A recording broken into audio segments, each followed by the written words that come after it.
Hello and welcome to the first video in my series of father wounds. This is going to be the first video of three. I'll be releasing these the next 3 Mondays at 12 noon, high noon. And yeah, today's video is learning from the father. It might be a tough video, but I think it's an honest conversation we need to start having. I want to first say a couple things. I said some of this in my Facebook Live last week, but if you didn't catch that, it's cool. I'll reiterate some things. This video series is going to have a slant, if you will, towards the father-son relationship.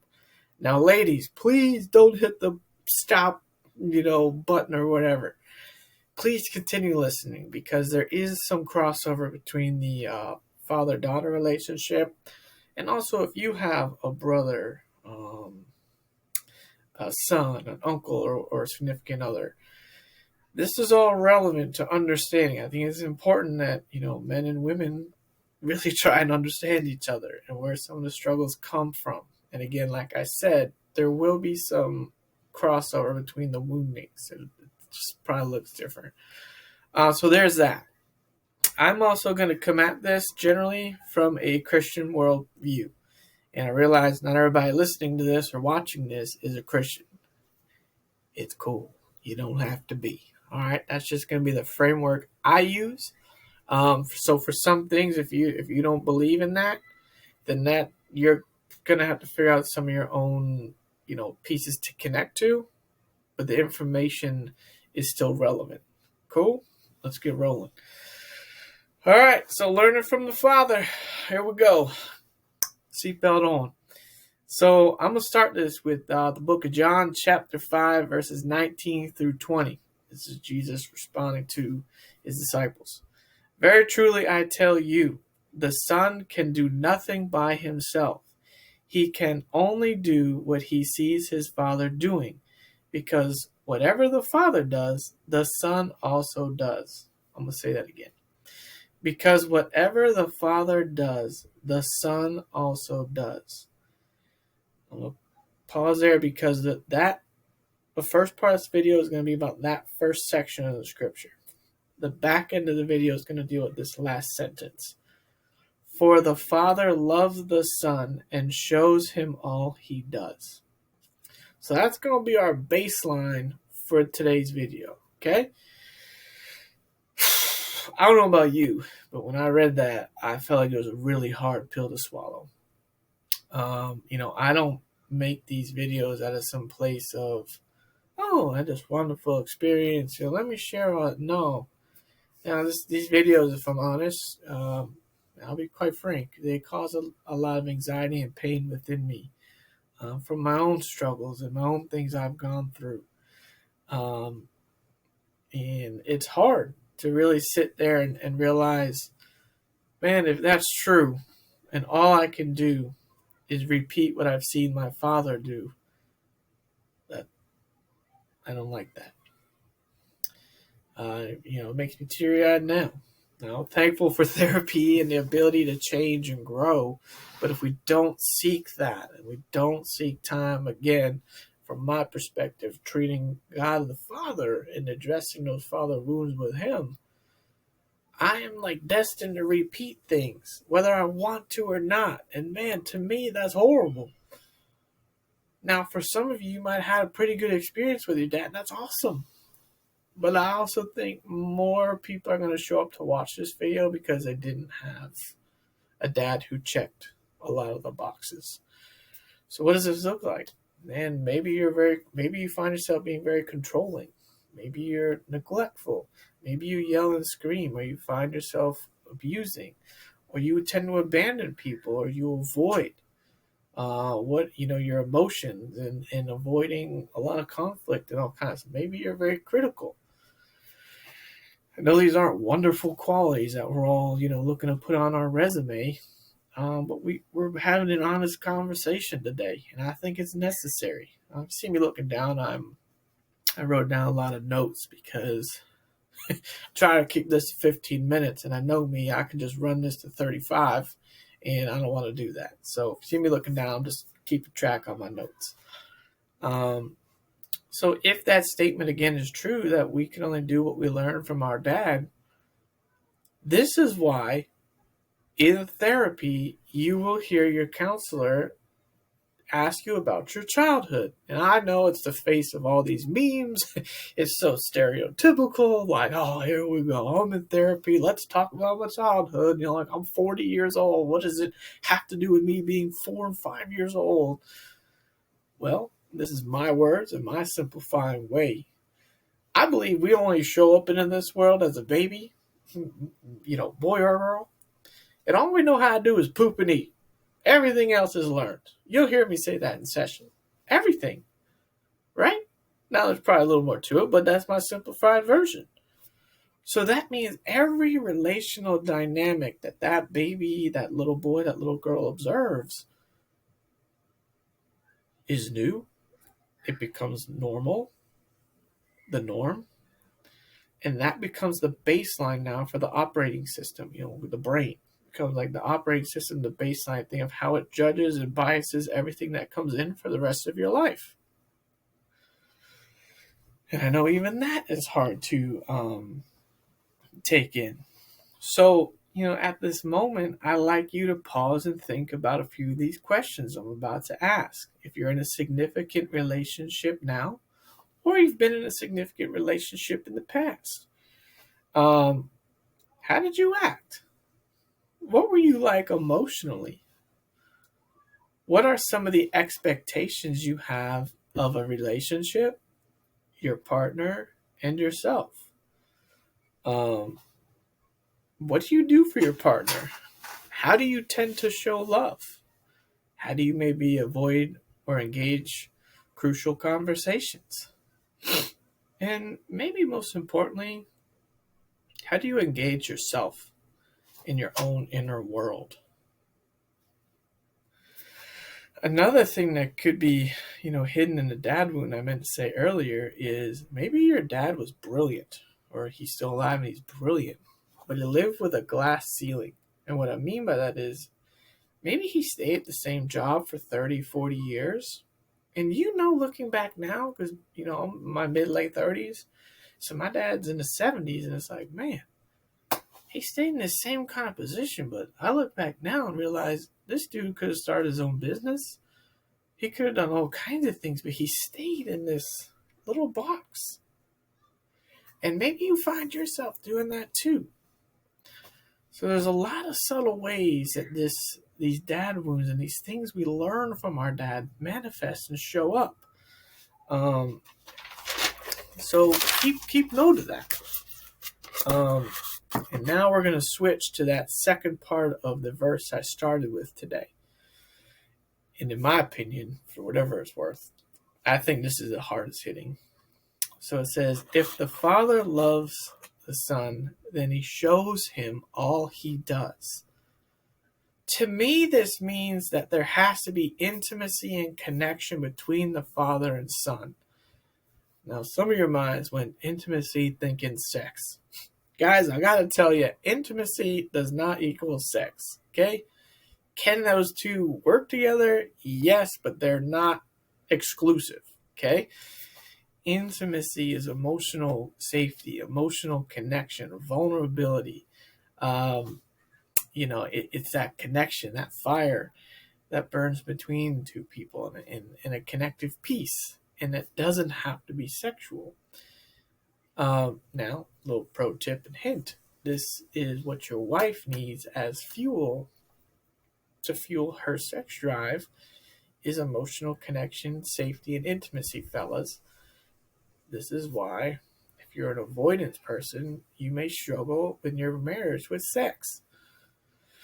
Now, I also say, do not start trying to just be emotionally intimate because you're trying to get laid.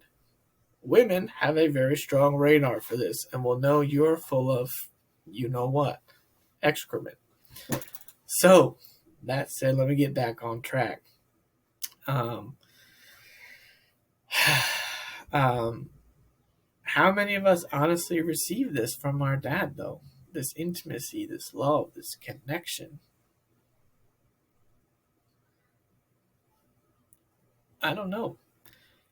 I think a lot of us have that classic, again, it's meme-worthy flashlight story where our dad's asking us to hold a flashlight as a little dude, and then we're getting yelled at. You're holding it the wrong way. I can't see the thing when you hold it that way. What the hell are you thinking? Blah, blah, blah, blah, blah, blah, blah. Okay, obviously that is something we joke about online, but that's not a learning experience. It's a painful learning. Maybe it is a learning, but it's painful learning. Okay, that's not a loving environment. That's not a space where the child is able to try and grow and learn that he's capable of doing things. No, that's fear-based. We don't want that. This intimacy, this connection with our dad requires vulnerability, openness, construction, feedback, and love. How many of us truly, let's be honest now, how many of us truly could have looked at our dads and say, Dad, when you did this, it really hurt me and bothered me. And had our dad sit down or maybe get down on a knee for, little guy and talk with us instead of yelling at us, blowing us off, telling us we're, B words and P words and you know what I'm talking about. How many of us had that? How many of us had an ability where we're able to embrace our failures and knowing that our dad was there going, hey, let me show you how to make this work next time, my man. And not criticize us after our failures and break us down even more. The dad actually comes in and loves on you and says, oh, it's okay. You need help? Man, I've been waiting for this day my whole life as well. I don't know how many of us really have that. And I think where this is really going, and I think this is the jagged pill that is going down right now, is I think we have to come to grips with the fact that we weren't truly loved. Now, I know a lot of you are probably going to come back at me and say something to this effect. Well, Justin, my dad did the best he could. And I'd say you're right. And I'd follow it up asking you something like, that may be true, but why are you here getting help? Maybe you're in therapy. Why are you getting help and your dad never sought it out? If you're, again, depending on your age, your dad could be 50, 60, 70, 80 years old, wherever he lands.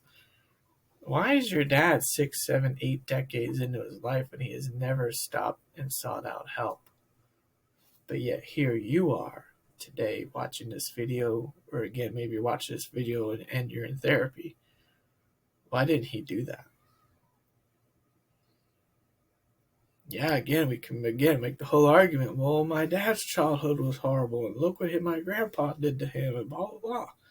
And I still come back and say, yeah. And maybe he did better by you than what he had, and he still didn't step into the role of healing that you are engaging. And I think that is a huge wrestling match that we do. And it sucks.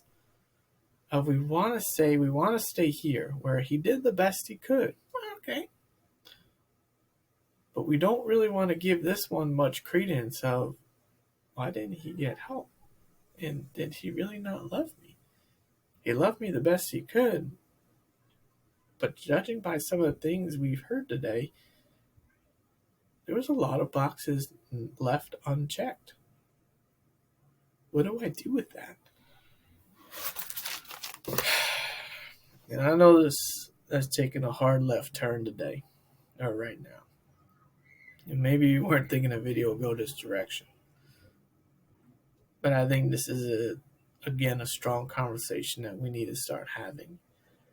Because these wounds, whether you like it or not, these things we've learned from our dad, whether we like it or not, play out in our life. They come out with our significant others. If you have kids, it comes out with your kids, your job, and it just comes out everywhere. And the thing that we have to learn how to do, guys, is grieve and engage our emotions. And generally, we're not taught how to do that. We're taught to suck it up when our fingers are broke, to tape it up, suck it up, and move on. We're not taught to engage our emotions. We get married, and this is one of my little analogies. Generally, men show up into the marriage with the Crayola General 8-pack, and women show up with the 64-pack of crayons. And they're all emotions. And there's a significant gap from 8 to 64. And where do a lot of conflict come? Is a communication and understanding and being able to sit there and engage on an emotional level. This to me is, can be where it starts. And there's a lot of pain here. I know for me, especially when I got married, man, I would love to have that time, the dad I can call and ask, like, she's like, man, you've been married 30, 40, 50 years, whatever it is. How do you get through these tough days? Or like, what do I do when this happens? Or how do I engage this? Otherwise, it feels like you're in uncharted territory or uncharted waters with a broken rudder, a sail with a rip in it, and going, what am I doing? And man, is that hard. Am I really capable? What if I fail as a husband? Am I doing this thing right? These are the questions, again, if we don't have that process I told you about at the beginning, or we learn to figure out that we are capable, it starts showing up later in our life much stronger and much, much stronger. So take some time. I know this was, as I said, a jagged pill of things that we learned from our dad. Take inventory. Look back now. What are some things I do that are similar to my dad? And it can be some good things too. I know I focus a little bit more on the wounded side, but there can be good things. But take inventory.